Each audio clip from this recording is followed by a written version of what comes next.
My boyfriend filed a real name report accusing me of misconduct. The guaranteed recommendation quota that originally belonged to me ended up going to his little childhood sweetheart. When I questioned him, my boyfriend said confidently, "I promised Chloe 3 wishes. The last one was helping her get the recommendation to Greenfield University." My face turned cold, and seeing it, he shrank a little and softened his tone. "Even without the recommendation, you can still get in through the college entrance exam. We'll still be together then." I quietly tightened my fists. What I didn't tell him was that my mom had planned to take me back to the UK, and this recommendation was my only chance to stay in the country. When I found Ryan, he and his little childhood sweetheart were taking a walk under the sunset. The petite girl skipped around, walking backward, her face bright with a blooming smile as she chattered nonstop. Ryan held a cup of milk tea in his hand, following her slowly, listening patiently with his head slightly lowered, his gaze filled with indulgence and affection. As she got more excited, Chloe forgot to watch her step, and her foot slipped, sending her whole body stumbling backward. "Chloe?" Ryan called out, quickly reaching forward to pull her back. Caught off guard, she fell straight into his arms, and he instinctively held her slender waist. Their young, warm bodies pressed tightly together, with no distance between them, and an ambiguous atmosphere silently spread between the two. Chloe lifted her head in a daze, unconsciously rising onto her toes as she leaned toward his lips. Ryan's breath tightened, as if frozen, and he actually forgot to dodge. Only when I appeared at that unfortunate moment did Ryan snap back to reality. He hurriedly pushed the girl away and walked toward me quickly, his face still carrying traces of panic and guilt. "Samantha, perfect timing. Chloe got the recommendation, and we were about to go celebrate with dinner. Why don't you come?"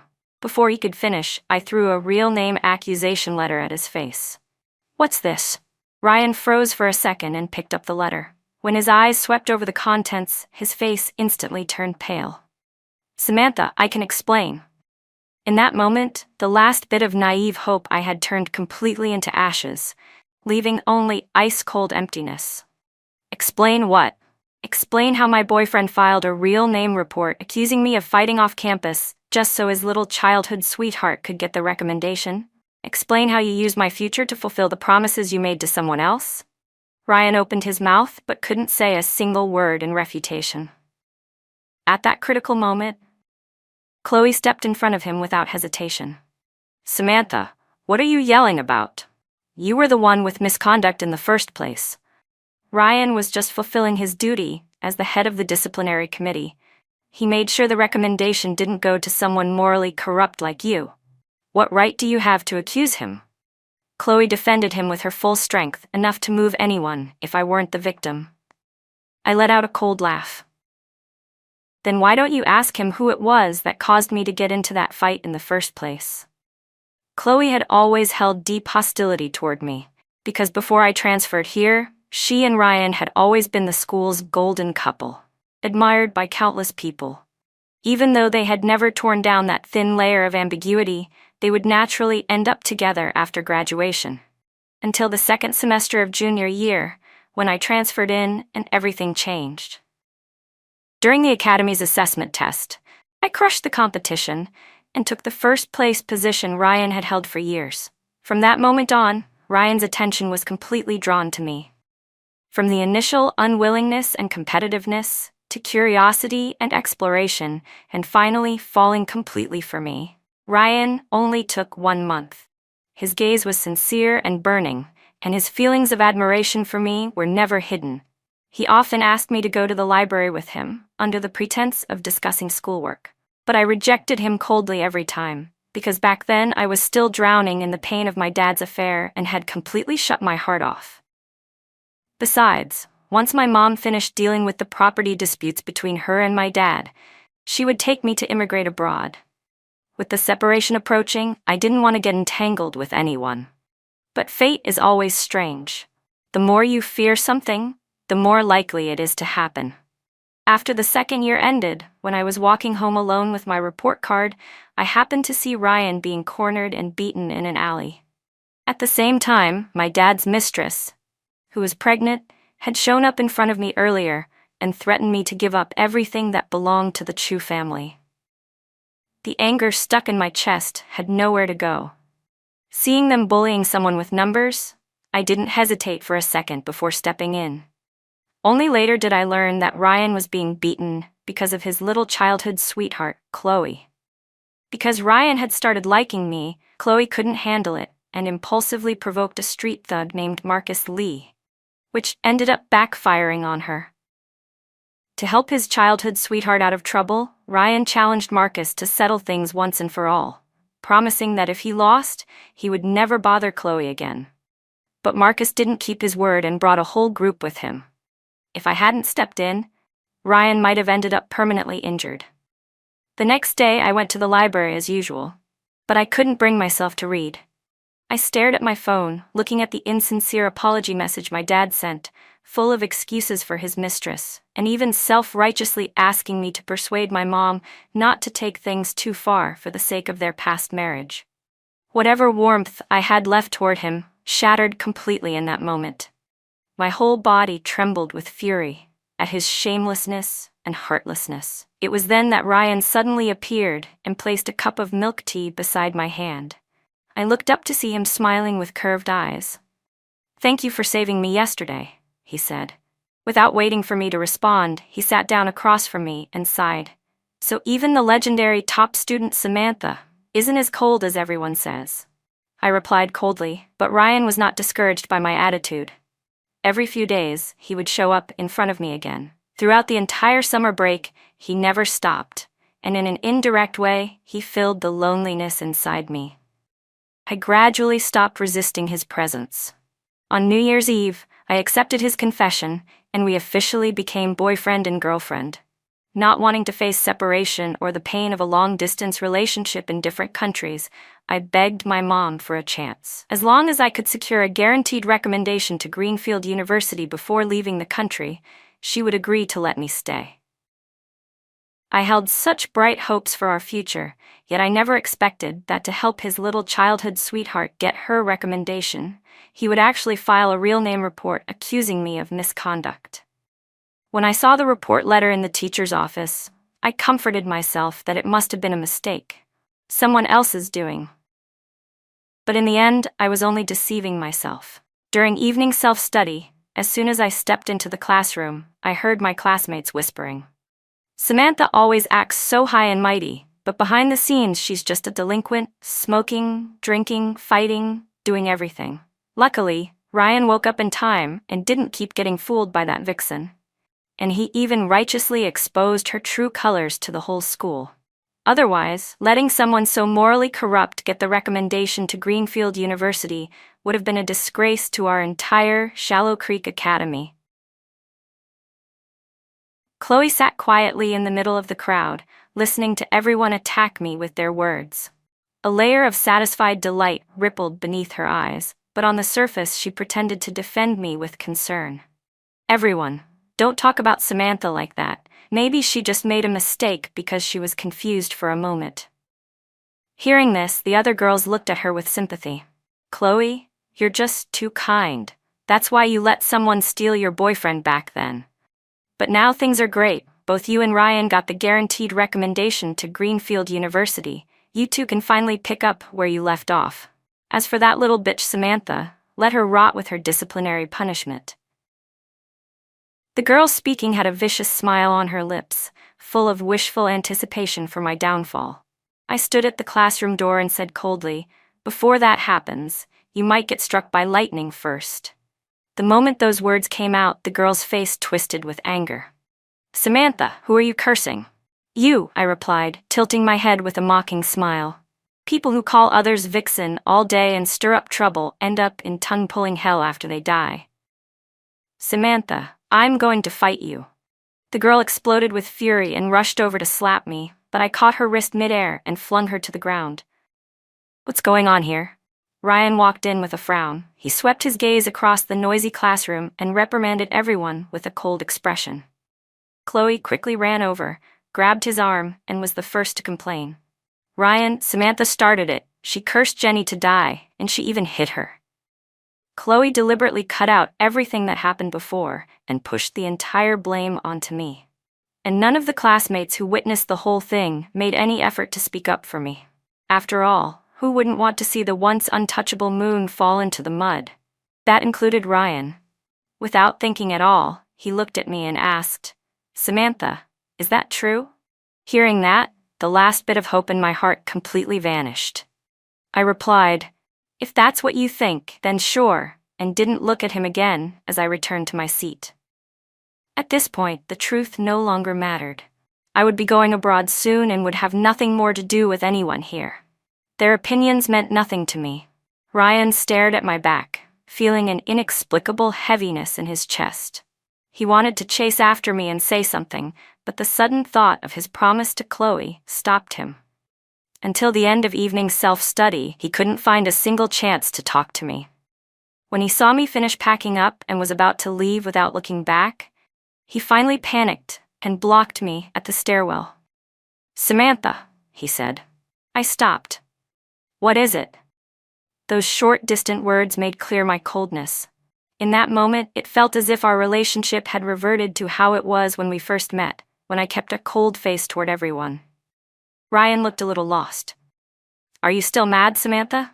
I didn't mean to report you to the teacher. It's just, I promised Chloe 3 wishes, and the last one was helping her get into Greenfield University, but her grades aren't good, and the recommendation was her only option, so I had no choice but to report you to the student office."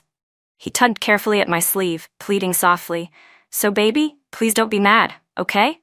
I flung his hand off instantly. "No."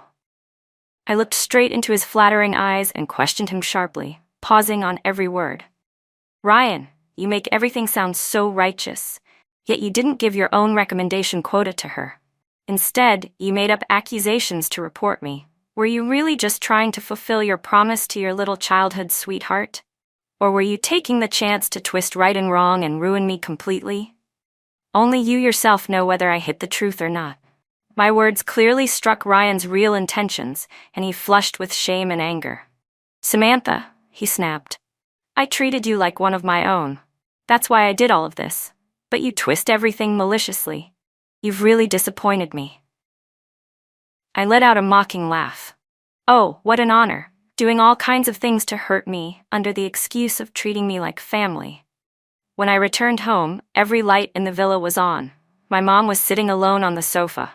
When she saw me come in, she lifted her bright green eyes toward me. "Serena, I already know what happened at school. Are you willing to go back to the UK with me now?" I put down my backpack and sat beside her, curling into her arms like a young cub seeking shelter. With a thick nasal tone, I quietly murmured, as if sensing the silent, overwhelming sadness inside me. Her warm hand repeatedly stroked my back. She gently kissed my cheek and whispered, "It's all right, my love. Everything will pass." In this moment, all her true maternal gentleness was laid bare. As you may see, my mom is British. Back then, she had risked everything for love, crossing the ocean to settle in China with my dad.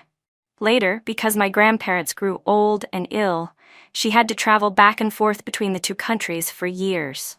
In those days of constant separation, her life was filled with exhaustion and anxiety. Yet during that time, my dad fell in love with someone else. While she was in the UK, fulfilling her duty as a daughter, he was entangled with another woman. 2 years ago, when my grandparents passed away, one after another, the news of my father's affair came at the same time. Faced with enormous betrayal, she didn't even have time to break down. She forced herself to deal with the property disputes and fight for custody of me. Everyone said that foreign wives never stay loyal, and that when a husband cheats, divorcing right away means she was cold and heartless even before marriage. But who truly understood the pain and despair she carried? Not many, including me, even though I clearly knew better than anyone else that I am the last person in this world still connected to her by blood. And yet, I nearly abandoned her once again for someone as undeserving as Ryan. "Mom, I'm sorry." I held her tightly, burying my face deeper into her neck, whispering an apology through the tears. I didn't know how long we stayed like that until my mom gently lifted my face, wiped the tears from the corners of my eyes, and asked me seriously, "Serena, Are you really going to let those people slander you, misunderstand you, and hurt you? Of course not. Ryan and Chloe wanted to use me as a stepping stone, then neither of them should think they'll get away clean. The closer the college entrance exam approached, the heavier the atmosphere became. My classmates wished they could glue themselves to their chairs 24 hours a day. But Chloe was an exception. The recommendation quota was like her life-saving charm, making her even more arrogant than before. During a self-study session, the whole class was busy finishing the assignments that Mr. Jacobs had given us, writing furiously. But Chloe boldly walked up to Ryan. "Ryan, Riverdale Plaza just opened a new fried chicken place. Come with me to try it, okay?" Ryan was helping another student with a problem at the time. His pen paused, and he looked up. "Can it wait till after school? Their business is really good. If we wait, everything will be sold out. Just come with me, okay?" She then shot a proud glance in my direction, clearly implying something. Besides, neither of us needs to take the college entrance exam anyway. I pretended not to see it and continued working on my problems. Chloe dragged out the ending of Ryan's name, calling it with a soft, winding tone that made goosebumps rise on everyone's arms. My stomach churned with disgust. I packed my things, ready to leave. Ryan noticed and called out, "Samantha, where are you going?" This time I didn't stop. Refusing to give up, he reached out to pull me back, speaking earnestly. "Samantha, the college entrance exam is getting closer. Every minute and every second counts. Even though your grades are good, you should stay in the classroom as a stabilizing force for everyone, fighting until the end together with your classmates." His words sounded righteous and noble, but they made me sick. I let out a cold laugh. "Ryan, you reported me to the student office for misconduct and cost me my recommendation quota. Rumors about me are everywhere. My classmates have probably cursed me behind my back until it's swollen. And now you have the face to ask me to stay and stabilize everyone? Don't you think you're being incredibly fake?" My eyes, filled with disgust, fell on him. As if burned, he yanked his hand away instantly. I took the opportunity to leave. Ryan stared blankly at my decisively retreating back, an indescribable loss washing over him. It felt like something had slipped out of his control, leaving him panicked. Chloe saw it all. She was furious. She hurried over to Ryan's side, biting her lip.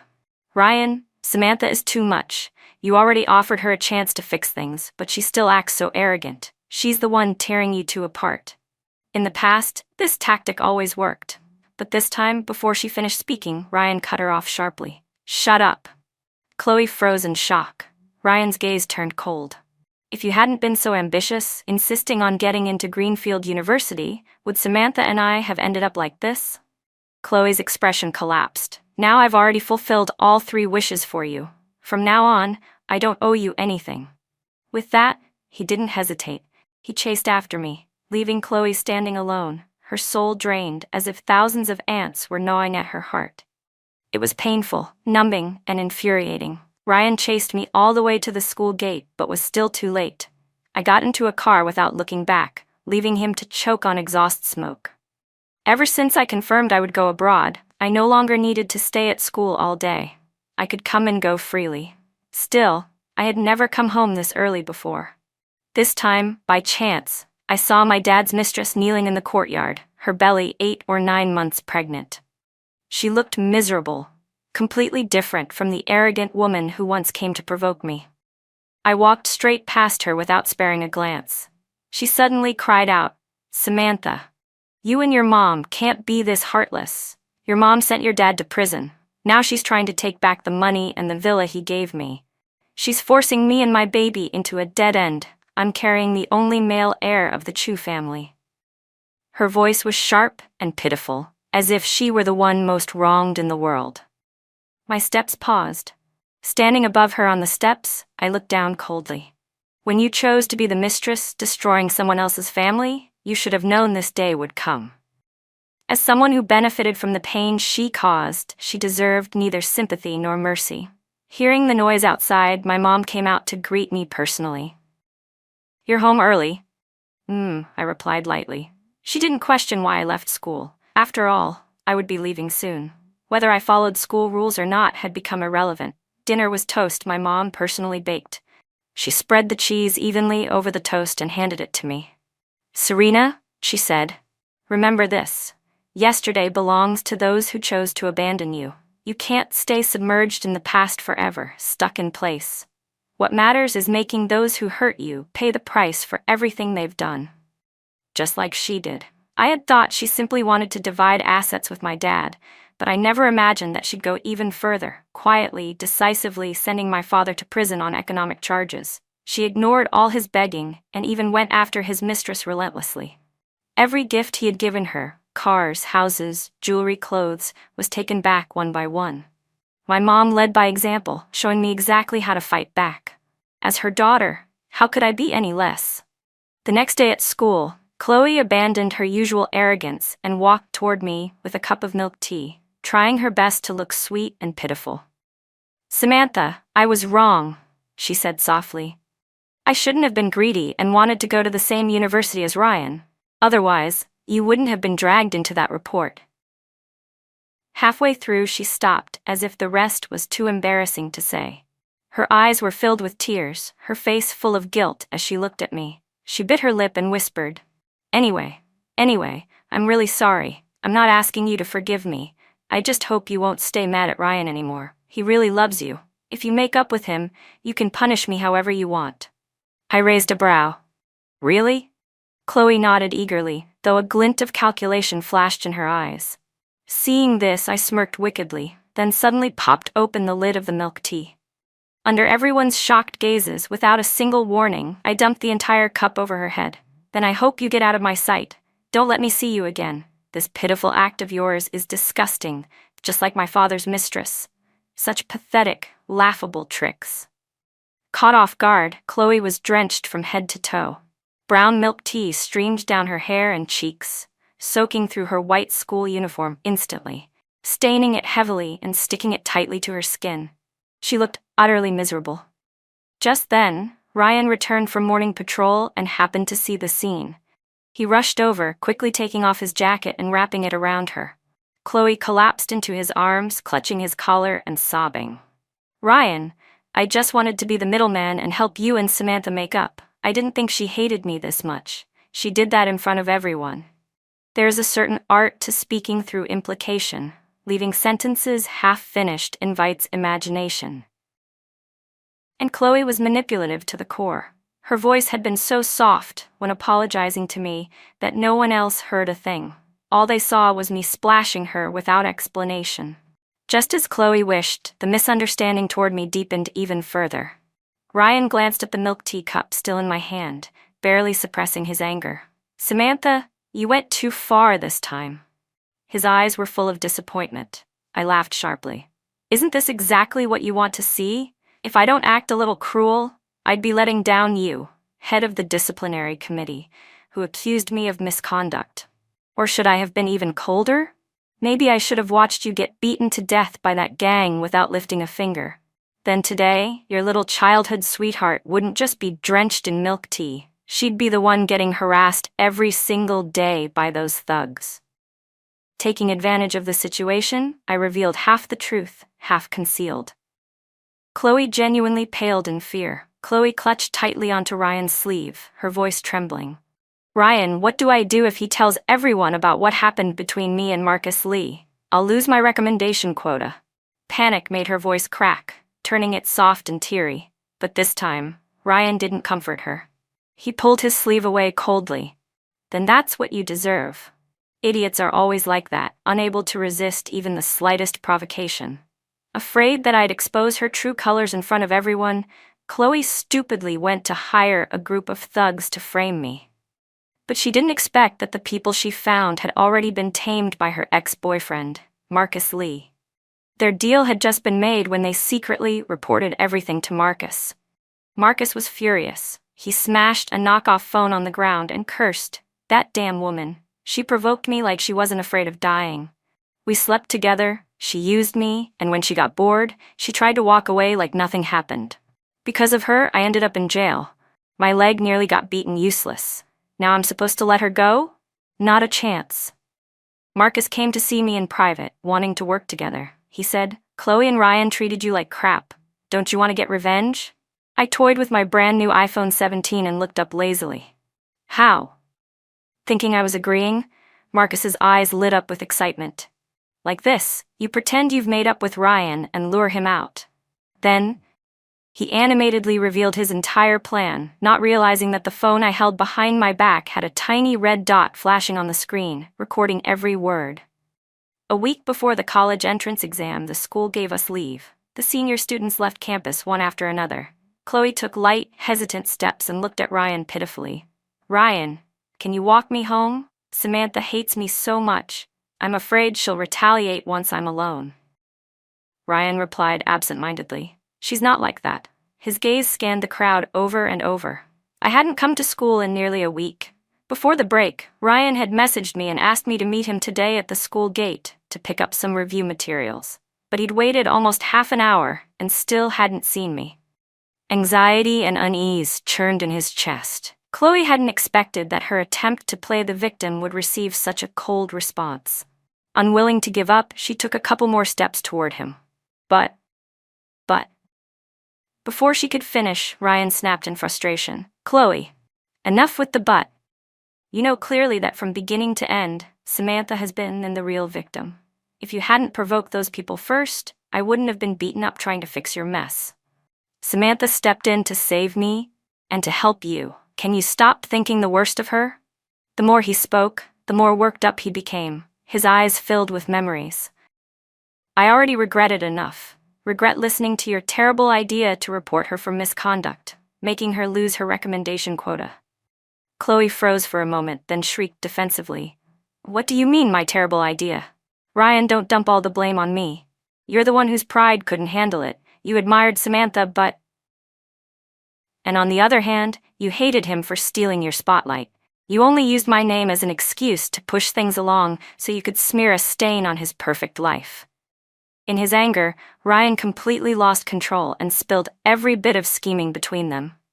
Students were still passing by the school gate, and Ryan instantly panicked. In desperation, he slapped her hard across the face. Shut up. Among the passing traffic near the school, a Maybach quietly hid in the shadows. I sat in the back seat, watching the scene unfold through the tinted window. Marcus Lee was seated beside me. He let out a cold laugh. Those two tried to set up others, and now they've torn each other apart first. Well then, I'm gonna give them a proper greeting next. As for everything else, leave it to you, Miss Samantha. He stepped out of the car decisively. The driver asked me in a low voice, Miss, where to now? I looked up and said calmly, Police station. Chloe had woven her own cocoon, but that didn't mean I needed to be the one pushing her into it. After parting on bad terms with Ryan, Chloe headed home alone. But when she passed a dim alleyway, she suddenly heard someone call her name. Chloe. She turned instinctively and immediately froze in terror at the face staring back at her. Marcus Lee grinned. Didn't expect that after all this time. You still remember me. Looks like you've been thinking about me night after night. He took slow, dangerous steps toward her. Chloe tried to steady her voice. What? What do you want? You arrogant little butch, Marcus hissed. You begged me to rape you, remember? Don't tell me you forgot that part. Chloe trembled violently as the realization hit her like ice water. She had lifted a rock only to smash her own foot. She stumbled backward, her voice shaking uncontrollably. Don't come near me. This is illegal. Her terrified scream pierced the alleyway, but it was abruptly cut off by the approaching sound of police sirens. Near midnight, Ryan was summoned to the police station. Through the glass wall, he saw Chloe curled up in the corner, hugging herself tightly, trembling uncontrollably. What happened? He asked. A nearby officer whispered. A thug almost assaulted her. Luckily, we arrived in time. She wasn't harmed, but she seems badly frightened, mentally shaken. She keeps shaking her head whenever we ask questions. We had no choice but to call her emergency contact. That led us to you. Go talk to her. Calm her down. Ryan nodded and stepped into the interrogation room. The moment Chloe saw him, she lunged toward him like grabbing the last bit of hope. Ryan, you're finally here. It was Samantha. She sent Marcus Lee to get revenge on me. Her voice still trembled, but she pronounced every word clearly and loudly, like she was terrified someone would miss a single syllable. The officers exchanged looks. Ryan frowned. just about to ask if there had been some misunderstanding, when my voice drifted through the silence, cold and calm. Luckily, I filed a report ahead of time. Otherwise, who knows how much dirt you'd be throwing on me right now. Chloe's entire body stiffened. She jerked her head up. I was standing at the doorway, arms crossed, leaning casually against the frame, as if I had been there for a long time. She screamed in disbelief. "Samantha, why are you here?" A police officer spoke up for me. "Chloe, you've misunderstood Samantha. The only reason we arrived in time was because she called the police first and provided us with the exact information we needed." It was almost funny. She had crafted this entire nightmare with her own hands, fully intending for me to fall into the abyss. Yet in the end, she nearly dragged herself into ruin, while I, ironically, became the hero who saved her. Chloe clearly couldn't accept such an outcome. She shrieked hysterically, "Impossible, absolutely impossible. All of this must be Samantha's plan, a conspiracy, and all of you are covering for her. It's not fair to me." Her distorted, crazed expression bordered on madness. The officers hurried toward her, trying to calm her. "Miss Chloe, please calm down first." I watched the scene coldly. Then I turned to the lead officer. "Officer, it seems Chloe might be suffering from persecutory delusions. She keeps insisting I'm out to hurt her. I suggest arranging psychological intervention and a mental health evaluation. Otherwise, if she has another incident in the future, I'm afraid I'll end up being listed as a suspect." After speaking, I didn't spare a glance for anyone else. I turned and walked away. "Samantha." Ryan rushed after me. "What is it?" I didn't turn around. My voice carried clear distance and indifference. He flinched at the coldness in my tone. His Adam's apple bobbed as he whispered, "Actually, when Chloe suggested reporting you so she could get the recommendation, I hesitated." "So?" I asked. I just thought your grades were so good that losing one recommendation quota wouldn't affect you. That's why He forced out the shameless truth, then quickly tried to patch things up as if afraid I'd slip further away. "But don't worry, I'll tell the school everything. I'll clear your name. If you blame me or hate me now, I'll accept it. I'll wait for you for a year, 2 years, however long it takes. Once we both get into Greenfield University, no one will interfere with us again. I'll stay with you through the next 4 years and make up for everything I owe you." Another round of self-righteous, deep affection. Empty, blind, and delusional. I couldn't help letting out a soft laugh. Finally turning back to look at him, I said, "Whatever makes you happy." Ryan returned to school and personally confessed everything he had done. Chloe's recommendation quota was revoked, and his once brilliant reputation was permanently stained by an unavoidable shadow. The day before the college entrance exam, everyone returned to school to pick up their exam permits. The looks directed at Ryan now carried varying degrees of doubt and suspicion. But he didn't notice. His eyes remained fixed on the classroom doorway, as the stack of permits on the podium grew smaller and smaller, and finally only the one with my name remained. Panic engulfed him completely.